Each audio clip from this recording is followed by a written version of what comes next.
वाले होते हैं, किसी अच्छे मुर्शद से जुड़ते हैं, किसी काबिल स्थान से जुड़ते हैं, किसी अच्छे गुरु से जुड़ते हैं, किसी अच्छे पीर पैगंबर से जुड़ते हैं जहाँ पे ऊर्जा और शक्तियाँ होती है। तो ये बहुत किस्मत वाले लोग होते हैं, बहुत भाग्यशाली लोग होते हैं ये, जो सही शक्ति को और सही ऊर्जा को और सही स्थान को जान लेते हैं और वहाँ पहुँच करके निरंतर जुड़ते हैं, अपना जुड़ाव करते हैं। क्योंकि दिन का, अपने जीवन का कोई भी कुछ भी किसी भी टाइम का कुछ भी पता नहीं है इंसान को कि हमने कब आगे के रास्ते में चले जाना है। तो एक एक पल इतना कीमती है।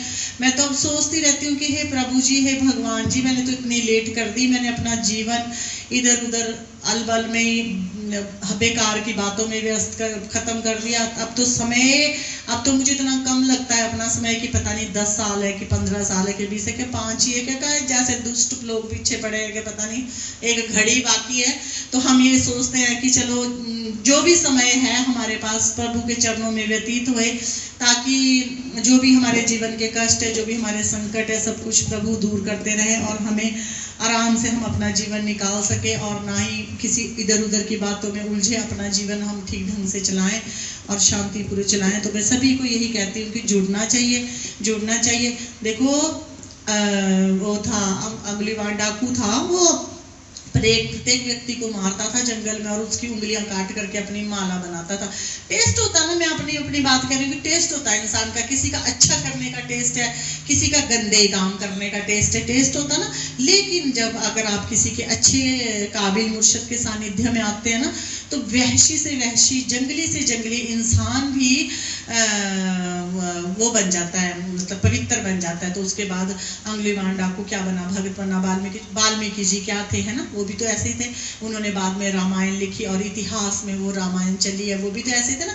क्यों? अच्छे के सानिध्य में लगे। जब तक आप अच्छे के सानिध्य में नहीं लगोगे तब तक आप कुंदन नहीं बनोगे ना, पारस में नहीं छुओगे तब तक आप कुंदन नहीं बनोगे। ठीक है, तो ये आपको बहुत लाजमी होता है कि अगर प्रभु आपको किसी से मिलाए, किसी से दीदार दे और आपको वहां प्रभु की अनुभूति होती है, कोई भी स्थान हो सकती है, वो कोई भी गुरु का धाम हो सकता है, कोई भी जगह हो सकती है, वहां आपको निरंतर जुड़ना चाहिए। ये अनमोल खजाने होते हैं, ये अनमोल हीरे होते हैं और ये किस्मत वालों को नसीब होते हैं जो समझता है।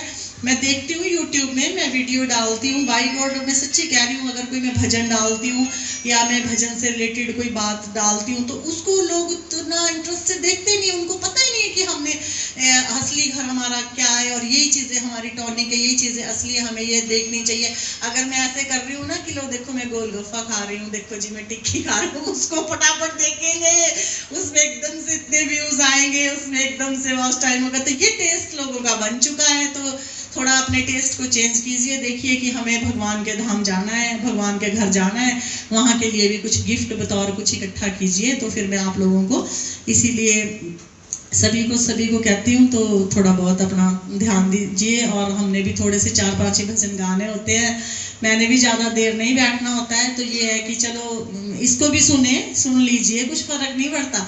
अगर ये 1 घंटे का लाइव हमारा चलेगा, अगर आपने ईयरफोन लगा करके 1 घंटे लाइव खत्म होने के बाद भी सुन लिया ना, तो भी जीवन सार्थक हो जाता है। ज़रूरी नहीं है कि चौकी दरबारों में आप धक्के खाएं तभी आपका कुछ तंत्र काटा जाएगा, तभी आपकी प्रॉब्लम सॉर्ट आउट होएगी। भजन सुनने से भी हो जाएगी, घर में भी हो जाएगी।